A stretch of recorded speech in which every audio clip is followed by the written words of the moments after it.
Assalamualaikum warahmatullahi wabarakatuh. Waalaikumsalam. Pertama-tama saya mau mengucapkan terima kasih kepada Bapak Ibu guru hebat yang ada di sini yang telah hadir di acara diseminasi budaya positif SDM Bulong Cangkring. Perkenalkan, saya Naya Rawati, calon guru penggerak angkatan 11, ingin memaparkan aksi nyata modul 1.4 tentang budaya positif. Baiklah Bapak Ibu, sebelum kita mengawali aktivitas pada siang hari ini, marilah kita awali dengan berdoa bersama-sama. Mengawali aktivitas hari ini, berdoa dimulai.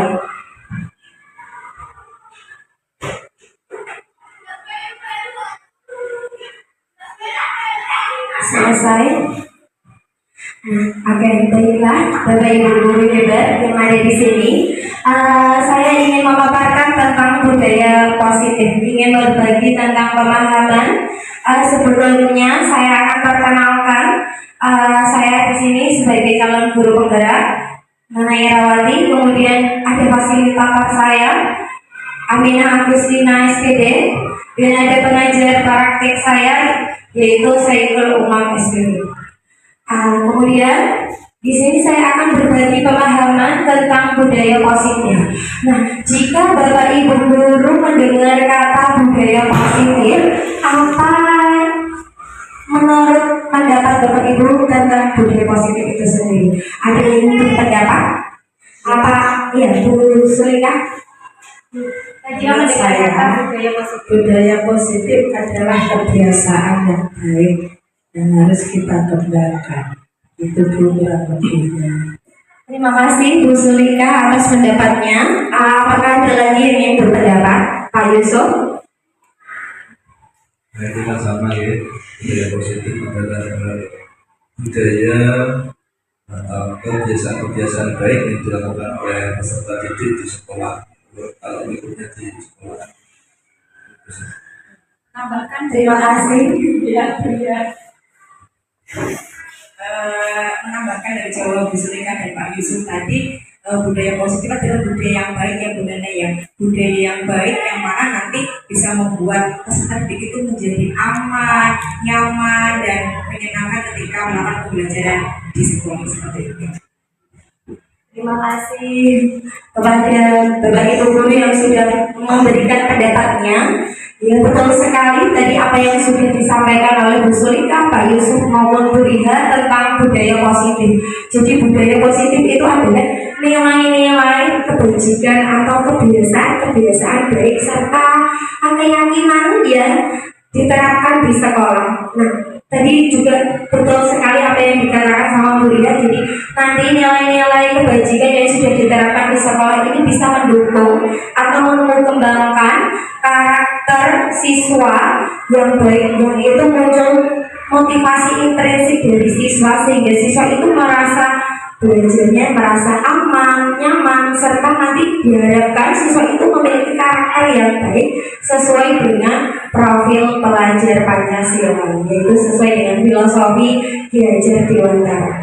Baiklah Bapak Ibu, selanjutnya saya akan menjelaskan tentang konsep inti budaya positif. Di sini ada beberapa, nanti saya akan jelaskan satu persatu. Yang pertama yaitu nanti ada perubahan paradigma belajar, kemudian ada disiplin positif, kemudian nilai-nilai kebajikan, kebutuhan dasar manusia, kemudian ada motivasi perilaku manusia, kemudian posisi kontrol guru, keyakinan kelas, dan segitiga restitusi. Nah, pasti nanti Ibu guru penasaran apa saja materi yang ada di sini ya. Kita akan belajar bersama-sama, kita bisa saling berpendapat, kita bisa berkolaborasi untuk memahami tentang budaya positif yang nantinya budaya ini sangat baik kita kembangkan di sekolah kita yang tercinta, yaitu di SD 4 Bulong Cangkring.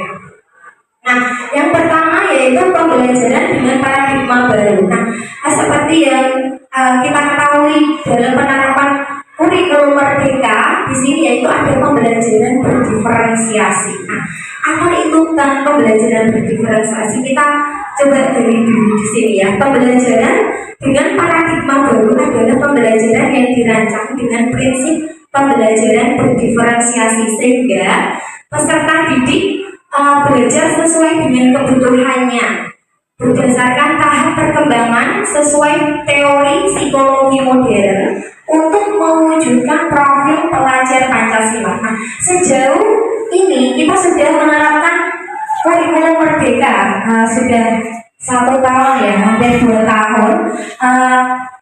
Apa yang Anda ketahui tentang pembelajaran berdiferensiasi? Mungkin Bu Mutari bisa memberikan pendapatnya.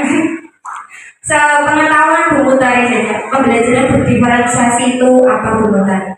Pembelajaran yang berdiferensiasi itu pembelajaran yang seperti berwarna itu, tidak beda-beda, tidak cuma satu macam. Terima kasih Bu Mutari. Apakah ada lagi yang ingin berpendapat tentang pembelajaran berdiferensiasi? Mungkin Bu Khadijah. Pembelajaran berdiferensiasi ya, pembelajaran dengan mengedepankan karakteristik anak yang berbeda, kebutuhan peserta didik, sehingga anak itu bisa belajar sesuai dengan kemampuan yang dimiliki dan anak itu berkembang sesuai dengan potensi yang dimiliki. Terima kasih Bu Khadijah ya, luar biasa sekali ya jawabannya. Ya betul sekali tadi menambahi dari jawaban dari Bu Mutari ya. Pembelajaran berdiferensiasi tadi sudah dilengkapi oleh Bu Khadijah. Jadi pembelajaran berdiferensiasi itu pembelajaran yang sesuai dengan kebutuhan atau karakteristik siswanya ya Bu. Kemudian untuk menumbuhkan profil karakter siswa yang sesuai dengan profil pelajar Pancasila. Nah, bagaimana sih kita bisa menerapkan pembelajaran berdiferensiasi ini? Mungkin kita itu mengalami kesulitan ya ketika menerapkan pembelajaran berdiferensiasi karena dalam satu kelas itu terdapat banyak siswa yang memiliki karakteristik yang beda-beda dan memiliki kebutuhan yang berbeda-beda, sehingga kita sebagai guru kita juga harus bisa memfasilitasi kebutuhan setiap peserta didik agar dia itu bisa mencapai kodratnya ya, kodratnya sesuai dengan kodratnya, yaitu kodrat alam sama kodrat zaman. Nah, tapi ada pembelajaran berdiferensiasi ini ya, budaya positif ini itu sejalan dengan teori kontrol. Nah, apa sih itu teori kontrol? Nanti saya akan jelaskan ya. Di sini ada miskonsepsi teori kontrol. Yang pertama itu ilusi guru mengontrol murid. Kita sebagian besar kita ketika kita itu menerapkan budaya positif, menerapkan peraturan, kita itu saling mengontrol murid kita untuk melakukan apa yang ada di peraturan itu. Kemudian ini sejalan dengan ini ya, ilusi bahwa orang tua itu berhak untuk memaksa. Jadi dalam menerapkan peraturan, kita sebagai orang yang dewasa itu bersifat memaksa kepada siswa kita. Kemudian di sini ada ilusi bahwa penguatan positif itu berefektif dan bermakna. Dan di samping itu ada ilusi bahwa kritik membuat rasa bersalah mampu menguatkan karakter. Nah, ketika kita memberikan kritik, kemudian membuat si anak itu merasa bersalah, itu mereka itu beranggapan bahwa itu dapat menguatkan karakter. Nah, itu hal ini terjadi miskonsepsi ya antara teori kontrol ini. Nah, nanti kita akan pelajari apa saja teori kontrol guru dalam penerapan pembelajaran untuk mewujudkan budaya positif yang ada di sekolah. Nah, di sini ada mengubah paradigma stimulus respon ke pendekatan teori kontrol. Nah, di sini ada stimulus respon lawan teori kontrol, yaitu pandangan tentang dunia. Nah, di sini teori stimulus respon tentang dunia, bahwa realitas atau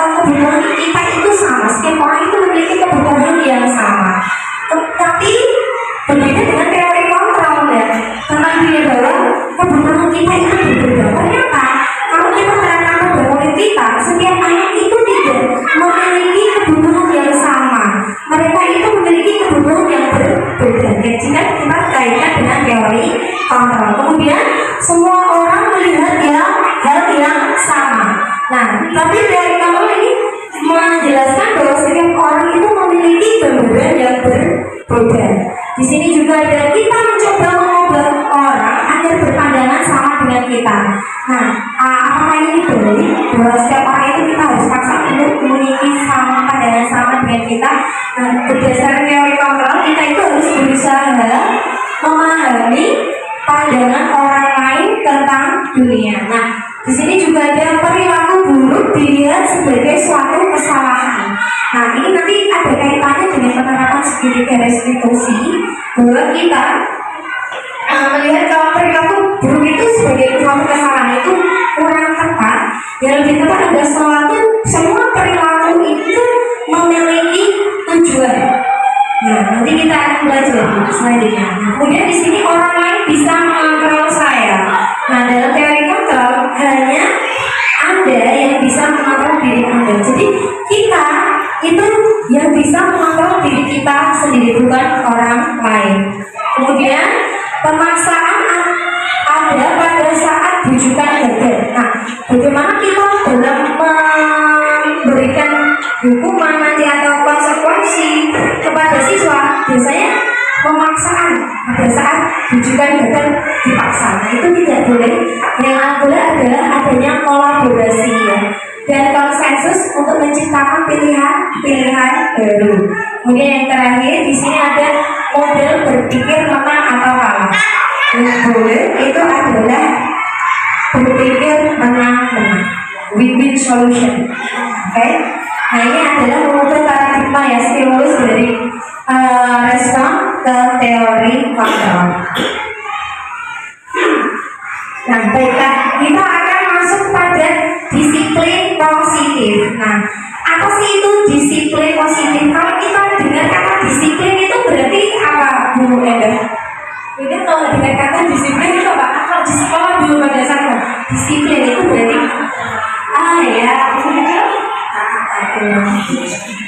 ya, terima kasih Bu Selika ya.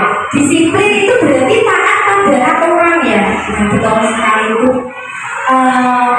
Ya, kalau di sini disiplin itu berasal dari kata disiplina yang artinya itu kita belajar. Nah, disiplin ini mengacu pada disiplin diri yang mengacu pada tanggung jawab terhadap apa yang dilakukan. Jadi kita itu bertanggung jawab atas apa yang dilakukan berdasarkan nilai-nilai yang telah diyakini. Nah, nilai-nilai ini nilai-nilai apa? Nah, nilai-nilai di sini itu adalah nilai-nilai kebajikan. Nah, disiplin positif itu adalah tujuannya itu untuk menumbuhkan kesadaran dan memperdayakan peserta didik tanpa imbalan atau penghargaan, ancaman atau hukuman. Seringkali Bapak Ibu guru kalau kita ingin mendisiplinkan anak terkadang memberikan imbalan atau penghargaan. Apakah itu hal itu efektif atau tidak kira-kira Pak Yusuf? Apakah Pak Yusuf pernah mendisiplinkan anak dengan memberikan imbalan atau penghargaan? Belum mendisiplinkan anak dengan sebuah nilai atau penghargaan. Sesekali pernah itu memberikan misalkan sebuah pensil atau hal yang berguna untuk anak yang bisa digunakan untuk belajar itu juga. Di situ juga ada pembelajaran menghargai, istilahnya menghargai supaya anak kalau disiplin itu cerdas dulu. Ya, terima kasih Pak Yusuf. Ya, jadi Pak Yusuf pernah yang memberikan imbalan atau penghargaan kepada siswa karena dia sudah melakukan sesuatu ya dengan disiplin. Nah, kira-kira Pak Yusuf apakah setelah itu nanti ketika Pak Yusuf mengajar lagi dan memberikan tugas, ketika Pak Yusuf tidak memberikan imbalan atau penghargaan kepada murid itu, bagaimana reaksi anak tersebut? Apakah dia masih tetap berlaku disiplin atau tidak? Jadi itu ya masih berarti itu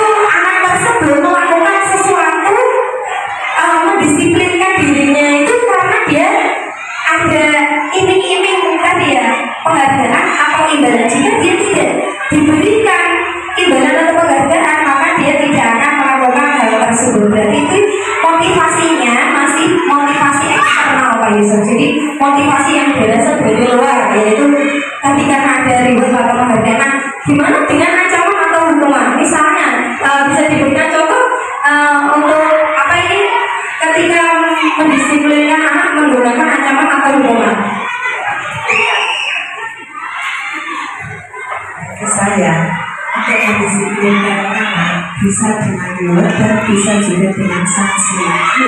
Karena sanksi itu merupakan salah satu cara untuk mengendalikan anak supaya tidak tidak menyamai atau melanggar aturan. Tetapi sanksi itu tidak harus yang membuat anak merasa takut atau merasa dia terus tidak mau sekolah lagi. Bisa sanksi itu berupa kebiasaan yang baik juga. Misalnya suruh untuk menulis atau menghafal sesuatu itu saja. Terima kasih atas penjelasannya ya Bu Sulika. Nanti kita cocokkan ya. Apakah tadi yang sudah disampaikan Bu Sulika itu sudah sesuai atau belum ya? Tentang nanti ada hubungan konsekuensi sama restitusi Bu. Nah di sini tadi semuanya di sini ya hampir pernah memberikan reward atau penghargaan dan memberikan ancaman atau hukuman ketika ingin mendisiplinkan anak. Oke, baiklah. Kemudian saya nanti akan lanjutkan tujuan disiplin positif. Di sini menciptakan peserta didik yang memiliki disiplin diri sehingga berperilaku mengacu pada nilai-nilai kebajikan universal dan memiliki motivasi intrinsik dan perubahan perilaku yang ke arah baik. Nah, motivasi intrinsik itu apa? Motivasi intrinsik itu adalah motivasi yang muncul dari dalam diri untuk berubah menjadi yang lebih baik. Oke. Nah, di sini tadi sudah saya jelaskan bahwa nilai-nilai kebajikan tadi ya sudah dalam awal tadi budaya positif itu adalah nilai-nilai kebajikan, kebiasaan-kebiasaan baik atau keyakinan yang bisa diterapkan di sekolah. Nah, nilai-nilai kebajikan ini adalah nilai yang disepakati bersama dan bersifat universal dan lintas bahasa, suku bangsa, agama maupun latar belakang. Di sini ada beberapa nilai-nilai kebajikan. Saya hanya mengambil 4 saja.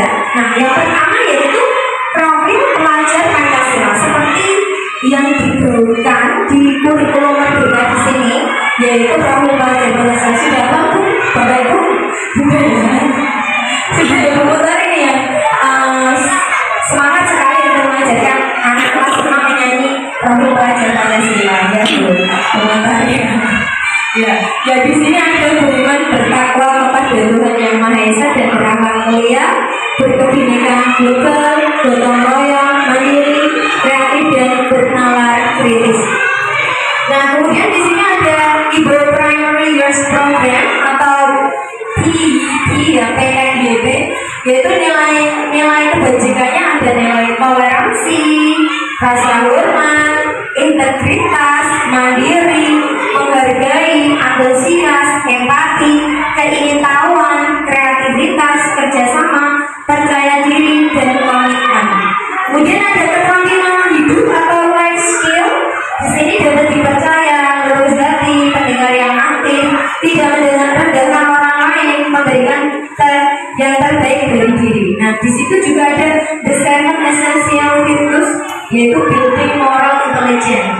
Di situ ada empati, suara hati, kontrol diri, rasa hormat, kebaikan, toleransi, dan keadilan. Nah, di sini adalah nilai-nilai kebajikan yang tentunya baik diterapkan pada budaya positif.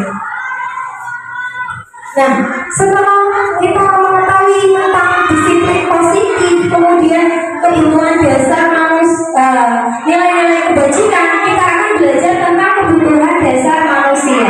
Nah, jadi ketika kita mengajar pada siswa, kepada murid di kelas, kita juga perlu mengetahui kebutuhan dasar murid kita. Ketika seorang anak ini misalnya sedang tiba di kelas, kita itu apa yang Anda lakukan pertama kali ketika melihat murid tidur di kelas? Mungkin minta pendapatnya sama. Pertama kali dilakukan membantu anak kemudian suruh keluar untuk mencuci wajah mukanya, ya, supaya lebih fresh lagi untuk mengikuti pembelajaran selanjutnya. Terima kasih Bu.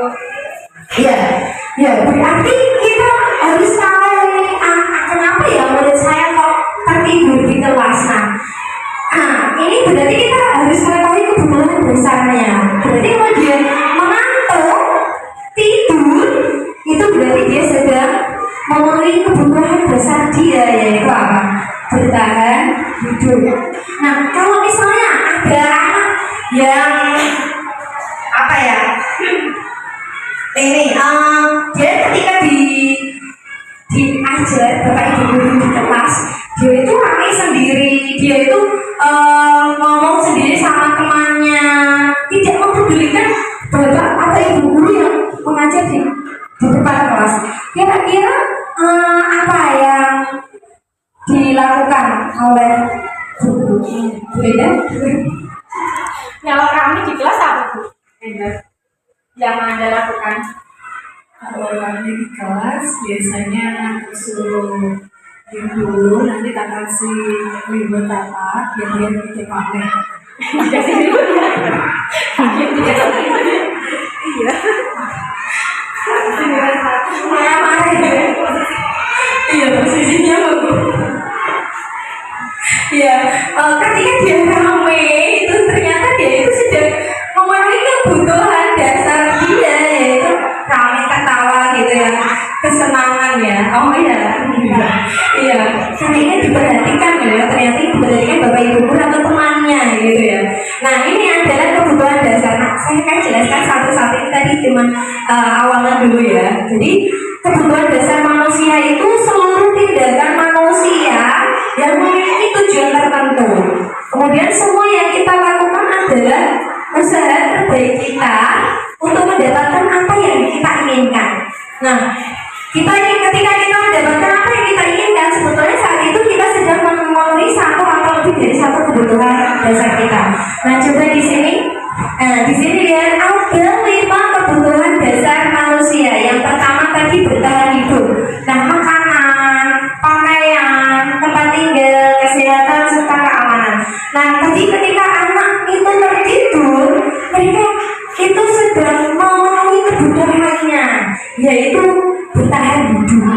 Kemudian ketika anak ini ada kebutuhan dasar, yaitu kasih sayang dan rasa diterima, seperti rasa diterima, dipedulikan, berbagi, kerjasama, menjadi bagian dari kelompok. Pernahkah bapak ibu itu mengalami peristiwa ketika sedang mengajar di kelas, membagi kelompok, kemudian ada satu anak yang tersisihkan, misalnya tidak ditemani oleh temannya, tidak mau kerja kelompok karena tidak diterima oleh temannya. Nah, sebetulnya dia itu kemudian cari perhatian gitu. Nah, maka sebetulnya dia itu sudah memenuhi kebutuhan dasarnya, yaitu rasa ingin diterima, dipedulikan ya, oleh orang lain. Nah, kemudian di sini ada penguasaan harga diri, keinginan untuk memimpin berprestasi diakui di bidang. Karena kita itu mendapati murid ya, ketika dia itu mendapatkan nilai yang baik, dia itu tergolong anak yang cerdas, tetapi dia itu apa ya, kemudian dia itu ingin punya keinginan untuk memimpin teman-temannya gitu ya. Nah, itu berarti dia sedang memenuhi kebutuhan dasarnya, yaitu tentang penguasaan. Nah, di sini ada kebebasan juga, mandiri, memiliki pilihan, mencoba hal yang baru, dan mampu mengendalikan arah dirinya. Kalau ini kebebasan dari mandiri ini sudah kita ketahui ya. Kemudian yang kesenangan tadi ya, bermain, humor, antusiasme, tertawa. Ketika dia itu sedang tertawa, kita sebagai guru itu kenapa tertawa sendiri? Nah, berarti dia itu ini ada yang memenuhi kebutuhan dasarnya, yaitu kesenangan. Nah, nanti kita belajar tentang bagaimana menerapkan segitiga resolusi ketika menghadapi anak-anak seperti tersebut. Nah, oke, sekarang kita akan belajar tentang motivasi perilaku manusia. Nah, apa sih hal-hal yang kita lakukan ini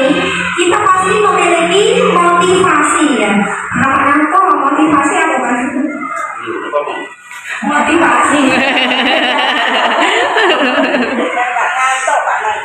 Ya, Pak Nana. Ketika mendengar kata motivasi, ayo kita berikan motivasi. Ya, semangat gitu ya, apa Pak Nana? Belajar gitu.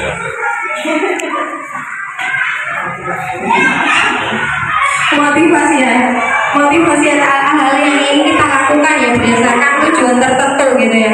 Nah, motivasi perilaku manusia. Nah, di sini ada 3. Yang pertama, untuk menghindari ketidaknyamanan gitu ya.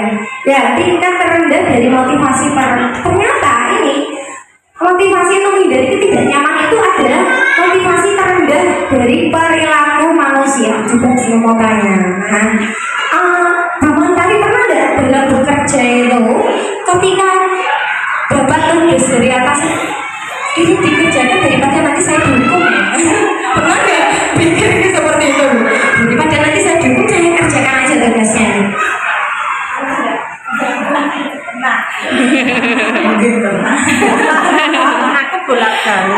Tujuan saya itu motivasinya ya untuk melakukan kewajiban dan tanggung jawab. iya. Melakukannya itu sesuai dengan kewajiban dan tanggung jawab ya. Jadi menghindari ketidaknyamanan. Udah deh, saya kerjakan apa ini yang menjadi tugas saya, biar saya itu tidak kena hukuman, biar saya itu tidak kena SP gitu misalnya. Surat peringatan. Nah, berarti ini ketika kita memiliki motivasi seperti ini, ternyata motivasi ini itu tingkat terendah dari perilaku manusia. Jadi kita itu mencoba menghindari permasalahan ya yang mungkin muncul dan berpengaruh pada fisik, psikologis, sehingga tidak terpenuhi kebutuhan. Jadi itu motivasi yang berasal dari eksternal, karena kita itu punya rasa tidak nyaman ya nanti ketika melakukan ini, nanti kalau aku melakukan ini nanti kesalahan nanti dihukum ya, itu jadi ini tidak. Nah, kemudian ini Bu Sulika pernah nggak misalnya aku mau berangkat kerja pagi-pagi ya, dan nanti aku dapat penghargaan sebagai karyawan di tempat gawe terrajin ya. Insya Allah saya kalau bekerja misalnya untuk pergi pagi-pagi bukan supaya saya mendapatkan pujian dari atas tidak, tapi untuk memenuhi kewajiban saya karena saya sebagai guru mengajar anak punya kewajiban untuk bekerja yang sungguh-sungguh, datang pagi awal atau melakukan tugas-tugas yang lain sesuai dengan tugas yang diberikan pada saya. Wah, super sekali jawabannya Bu Sulika ya. Berarti Bu Sulika tidak punya motivasi, maksudnya tidak punya motivasi untuk iya saya berangkat pagi karena saya mendapatkan pujian jadi pegawai terrajin gitu. Saya juga tidak, biar nanti tidak dimarahi sama kepala sekolah misalnya gitu ya. Tapi berarti ini Bu Sulika kalau punya seperti itu apa yang tadi sudah disampaikan sama Bu Sulika, berarti Bu Sulika ini yang ketiga ya. Nah, untuk menjadi orang yang mereka inginkan dan menghargai diri sendiri dengan nilai-nilai yang mereka percaya, berarti Bu Sulika itu punya nilai-nilai yang Bu Sulika percaya tadi, nilai-nilai kebajikan. Contohnya apa Bu berarti kan? Gitu. Komitmen ya, komitmen. Kemudian tanggung jawab ya, jadi betul sekali Bu Sulika. Nah, kalau yang apa yang disampaikan Bu Sulika ini termasuk motivasi intrinsik, jadi motivasi yang berasal dari dalam diri. Tapi kalau misalnya tadi ingin berangkat pagi biar mendapatkan pujian atau mendapatkan reward tertentu, maka itu motivasinya masih bersifat eksternal ya, berarti dari luar. Oke, terima kasih.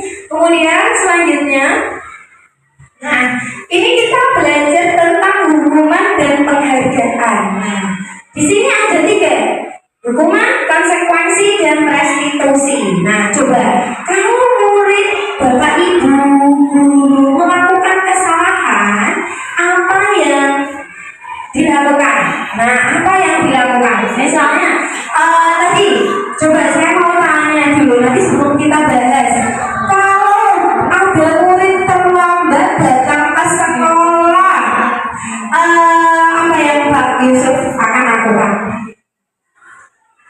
ada murid salah satu siswa mungkin terlambat, yang pertama ditanya dulu kenapa bisa terlambat, apa ada kendala di rumah atau ada masalah atau memang dari anaknya sendiri yang memang sengaja untuk terlambat.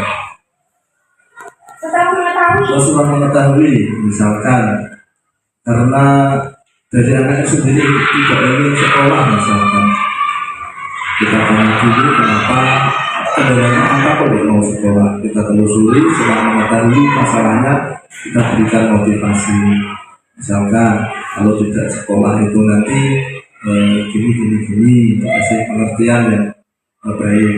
Kemudian kalau mau sekolah nanti kamu misalkan punya banyak teman atau yang dia sukai itu apa, atau mungkin yang lain-lain.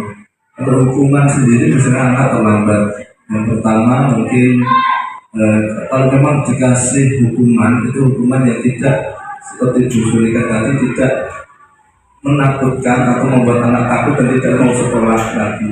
Jadi diusahakan hukuman itu yang bisa menumbuhkan motivasi kalau bisa sesuai kebutuhan anak. Terima kasih Pak Yusuf atas pendapatnya ya.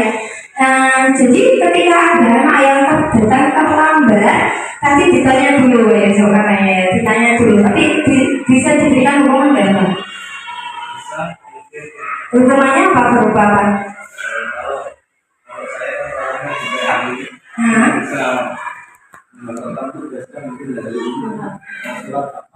Oh ya, oke, terima kasih. Coba berapa kali ya? Oke. Kalau Pak Narto apa Pak Narto? Misalnya datang terlambat.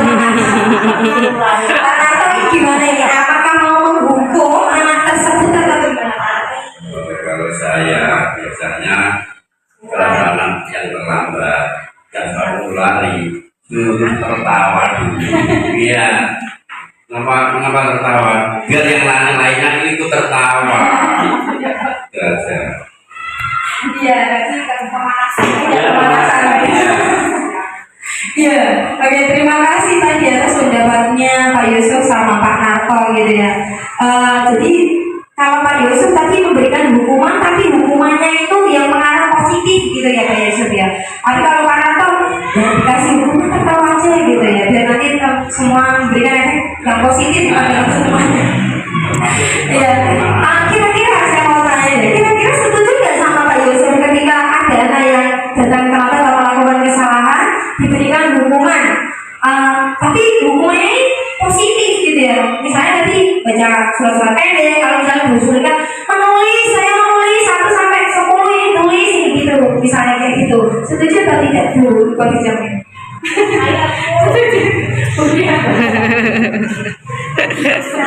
Kalau tadi Pak Yus tidak mau ulangi sebentar Pak Yus. Tadi hukumannya apa Pak Yus? Sesuai materi Maju balik awal gitu ya Pak. sebagai teman-teman yang lainnya kan apa namanya yang mengikuti. Ya. Kalau saya separuh setuju separuh tidak. Maksudnya kalau posisi penghukuman seperti ini mungkin di jangka pendeknya oke. Biar anak-anak akan nurut nih sama bapak ibu gurunya, tapi di jangka panjangnya itu ada sedikit kekhawatiran, takutnya itu nanti anak-anak mengajar sesuatu karena pertama dikasih hadiah loh, kedua karena dihukum loh, takutnya itu nanti di jangka panjangnya anak-anak itu mengerjakan sesuatu itu kan ada motivasi dari luar seperti itu gunanya. Tapi setujunya ya gunanya, setujunya itu kalau anak-anak misalkan nggak diberi hukum atau nggak diberi hukuman juga agak meleng dikit ya. Iya. Jadi memang guru itu di sini PR-nya banyak, dilemanya juga banyak ya Pak. Dikasih reward, dikasih hukuman, nanti jangka panjangnya akan ada dampak yang mungkin adanya motivasi eksternal tadi ya. Tapi di jangka panjangnya juga Bapak Ibu butuh untuk pengkondisian supaya anak-anak mau mengikuti kegiatan pembelajaran secara tertib seperti itu gunanya. Terima kasih. Terima kasih Bu Ria atas pendapatnya ya. Jadi Bu Ria tadi separuh setuju, separuh tidak gitu ya. Betul sekali tadi apa yang sudah disampaikan sama Bu Ria ya. Jadi kalau kita akan memberikan reward, jadi itu nanti jangka panjangnya itu ya. Nanti anak akan tergantung jika ingin melakukan sesuatu maka dia akan menginginkan reward atau penghargaan. Tapi dari kalau bisa diberikan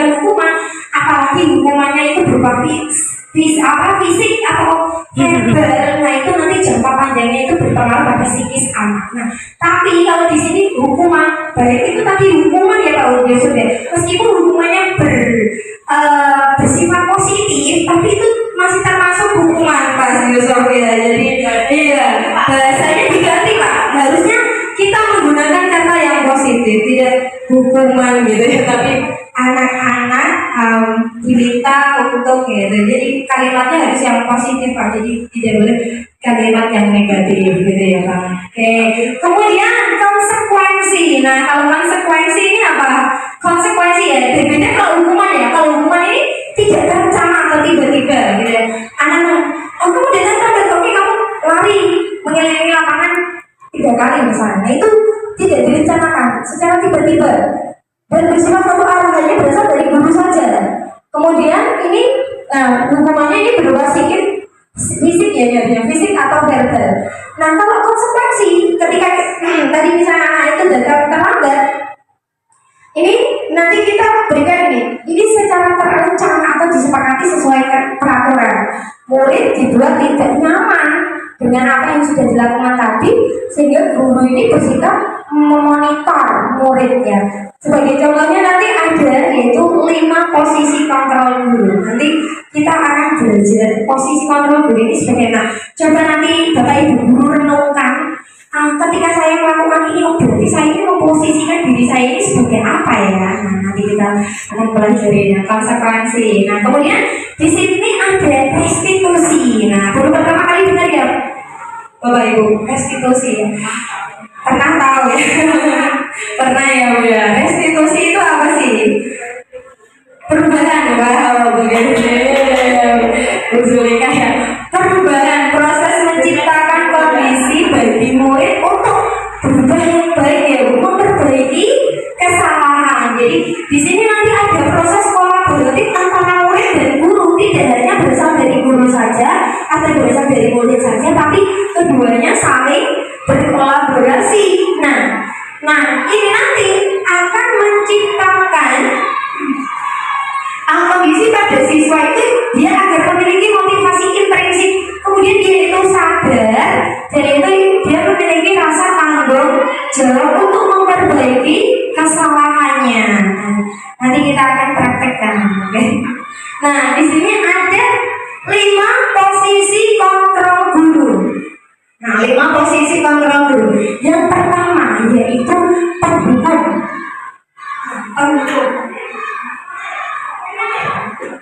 Penghukum di sini biasanya kalau anak melakukan kesalahan, dia akan menghukum. Biasanya kata-kata yang diucapkan di mana? Nadanya kasar gitu ya Pak. Suaranya lantang gitu ya. Nadanya kasar, suaranya lantang. Dia itu menghukum. Dia apa ini? Menunjuk-nunjuk gitu ya. Nah, itu tidak boleh ya. Kita tidak boleh sebagai penghukum. Nah, yang kedua, pembuat merasa bersalah. Pernah tidak Bapak Ibu membuat merasa bersalah muridnya? Ayo, kamu tidak mengerjakan PR gitu ya. Kemudian apa kamu nggak merasa kasihan sama bu guru nanti kalau kamu nggak mengerjakan PR, bu guru nanti ditegur sama kepala sekolah. Nah, ya itu di situ anak dibuat situasinya itu merasa dia itu yang bersalah. Nah, itu tipe guru sebagai pembuat merasa bersalah. Nah, kalau kita sebagai teman itu berarti kan ada kedekatan ya antara guru sama teman. Itu baik juga ya, kita menciptakan suasana yang nyaman gitu ya, yang santai antara murid sama guru. Tapi ini juga kurang efektif ternyata ketika kita memiliki posisi kontrol guru sebagai teman gitu ya. Ya udah, kamu tidak mengerjakan PR nggak apa-apa, nanti bu guru bantu ya gitu. Misalnya yang seperti itu. Nah, kemudian di sini sebagai pemantau berarti kita akan ke sana, yaudah nggak apa-apa, kamu di sana aja, nanti kita bareng-bareng gitu ya, sama-sama perbaikinya. Nah, kalau di sini yang paling baik itu adalah posisi kontrol sebagai manajer. Yang paling baik dari 5 posisi kontrol di sini adalah sebagai manajer. Nah, jadi kita itu mendekati anak, kemudian kita itu menanyakan apa tujuan anak melakukan hal tersebut.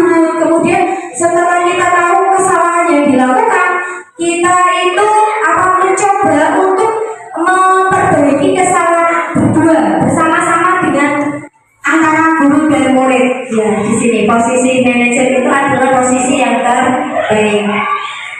Nah, coba sekarang di sini ada contoh penerapan 5 posisi kontrol guru. Tadi kasusnya adalah murid datang terlambat ke sekolah. Nah, di sini kalau yang sebagai penghukum itu murid disuruh berlari atau murid disuruh untuk berdiri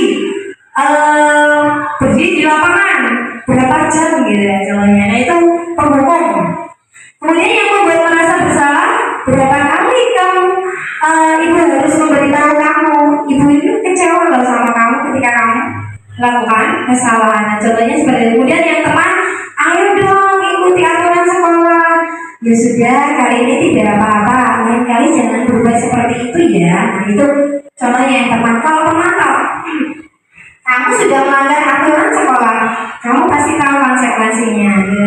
Nanti setelah jam istirahat kamu catat materi yang tertinggal, baru boleh istirahat. Nah, ini kalau pemantau, dia melakukan kesalahan tapi gurunya masih memberikan tugas tadi ya, biar tidak tertinggal dari apapun pembelajaran yang sudah tidak diikuti tadi.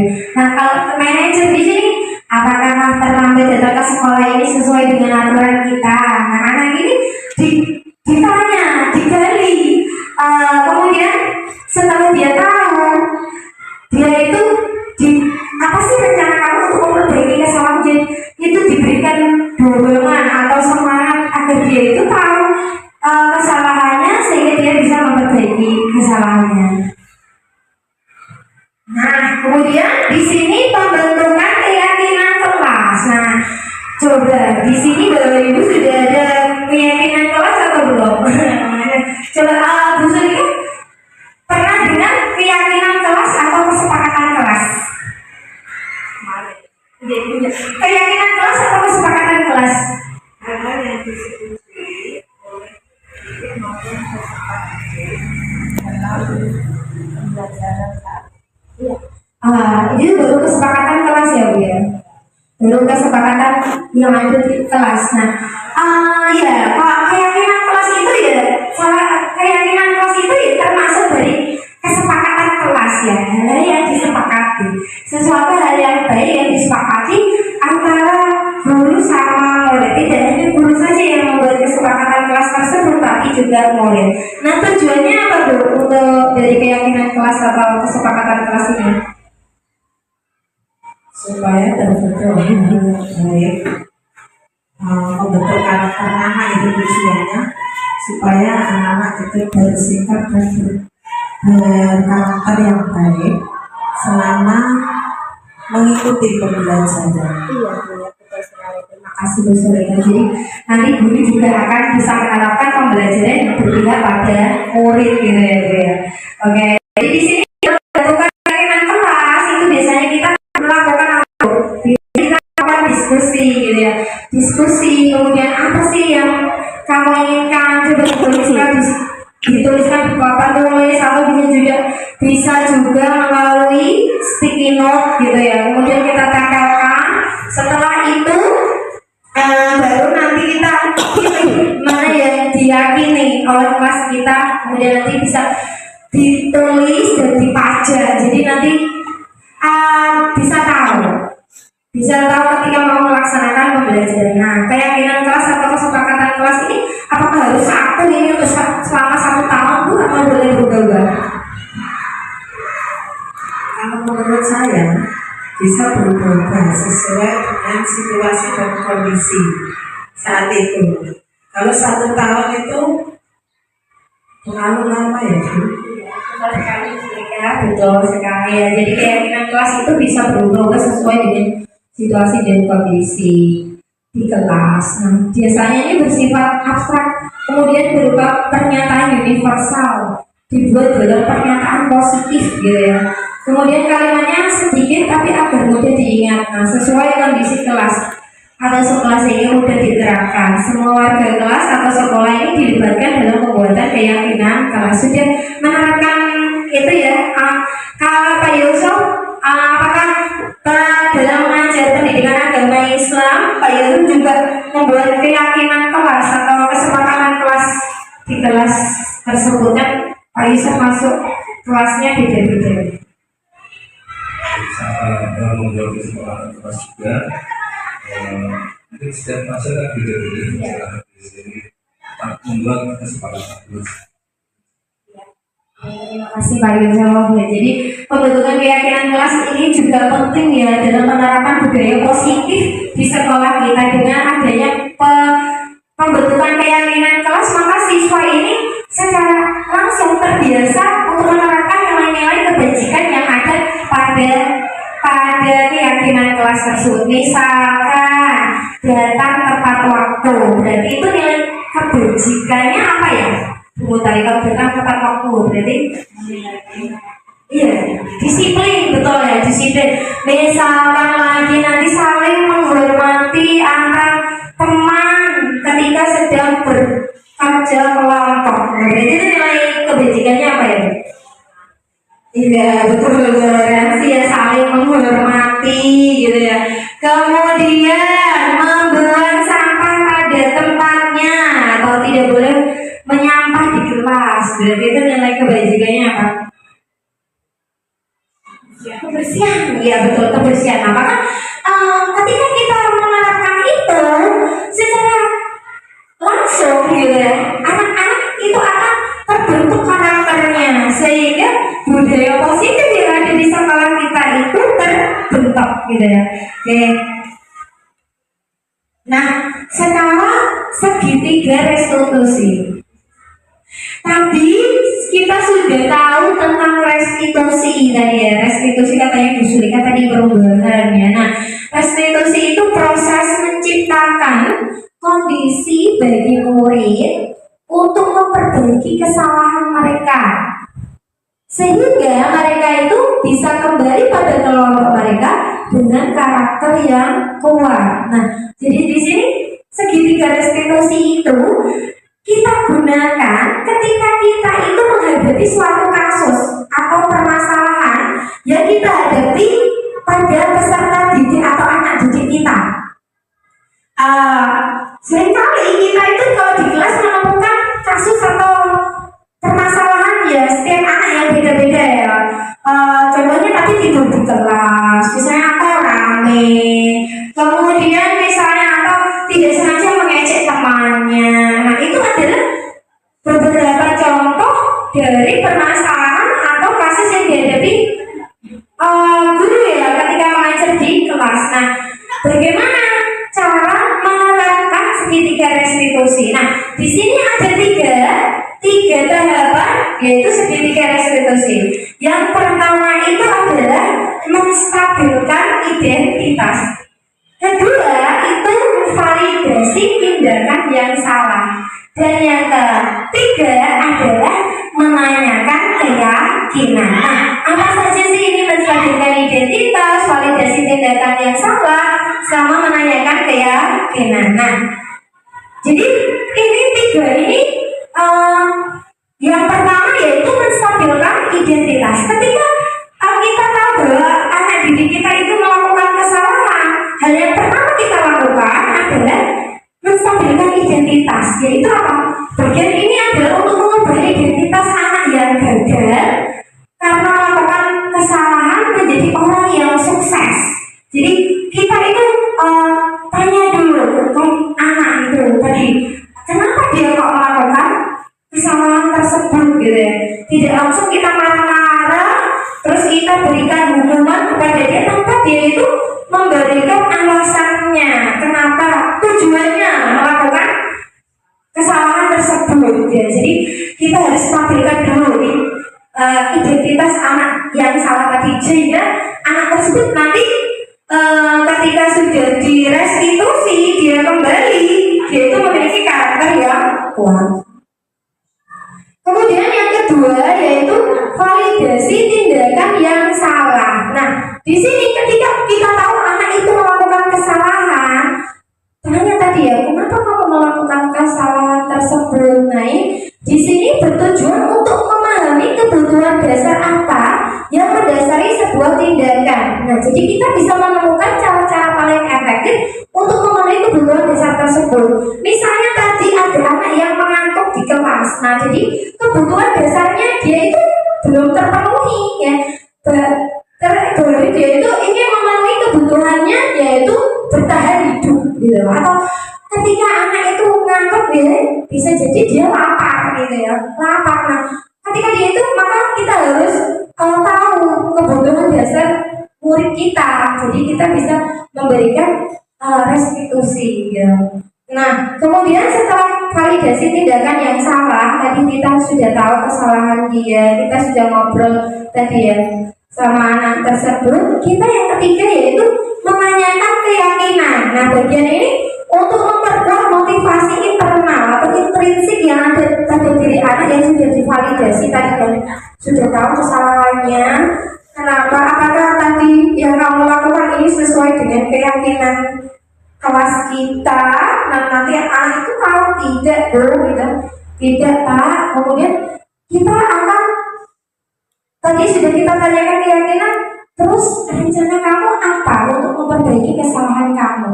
Jadi bukan kita yang mendikte anak tersebut untuk melakukan apa kesalahan. Misalnya dia melakukan kesalahan, kita terus mendikte untuk melakukan sesuatu sesuai dengan keinginan kita. Berarti itu bukan motivasi intrinsik yang ada pada diri anak, atau tadi karena takut ya, asal tidak nyaman, bukan, atau mendapatkan hukuman, tidak, tapi itu adalah motivasi yang ada dalam diri anak tersebut.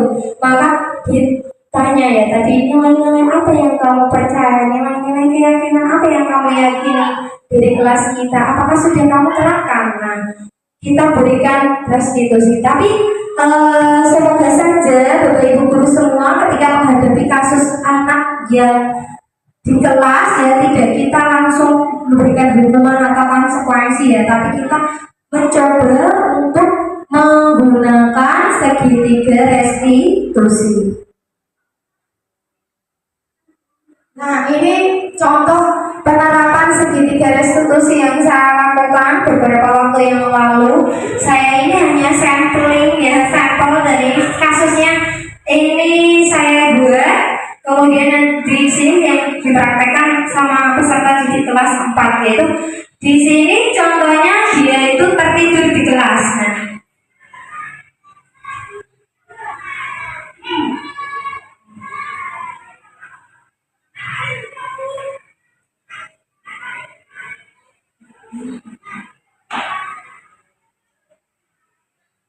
saya putarkan di sini.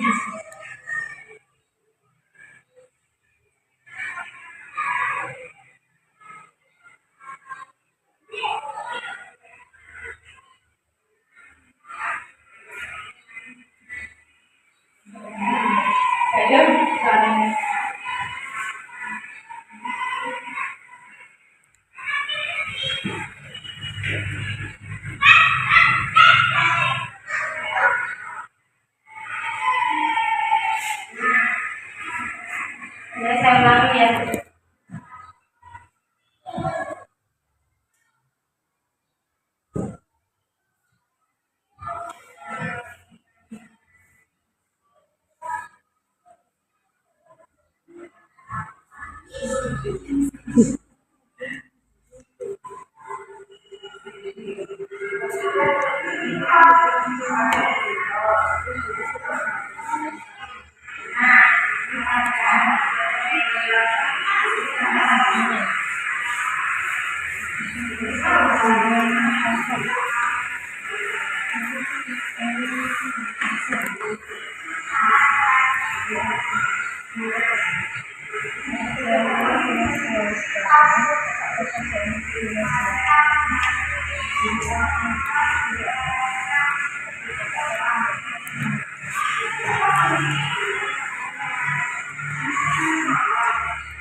Itu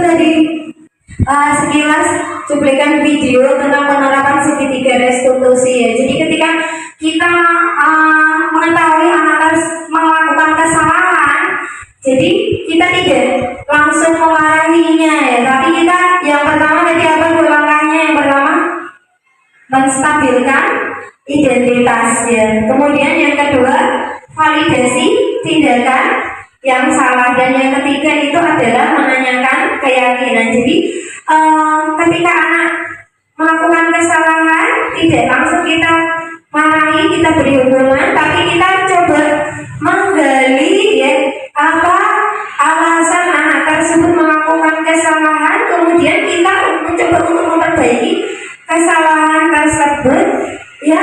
Anak tersebut sendiri, motivasinya dari anak tersebut sendiri yang memikirkan langkah apa yang harus dilakukannya. Jadi ini bisa menumbuhkan karakter, yaitu tanggung jawab. Nah, itu tadi Bapak Ibu Guru, sekian dari pemaparan saya tentang budaya positif yang ada di sekolah. Nah, semoga dari apa yang sudah saya paparkan di sini dapat memberikan manfaat kepada Bapak Ibu Guru semua yang ada di sini, sehingga kita bisa menerapkan budaya positif yang ada di sekolah kita di SD 4 Gunung Cangkring agar selalu tetap jadi yang terbaik. Amin. Mungkin ada pertanyaan Bapak Ibu tentang budaya positif di sekolah kita.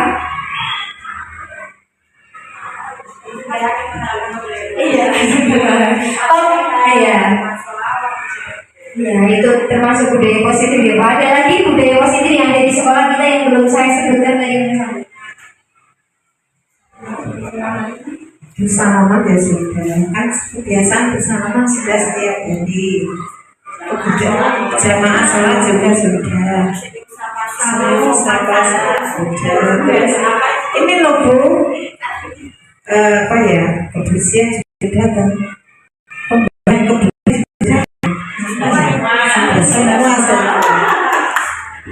Iya, yang belum itu tadi yang penerapan segitiga restitusi mungkin ya. Iya, belum. Nanti kita coba terapkan. Terima kasih atas waktunya Bapak Ibu Guru hebat semua yang ada di sini.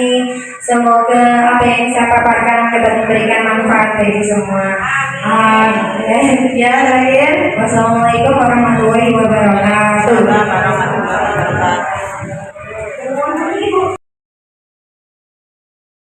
Assalamualaikum warahmatullahi wabarakatuh.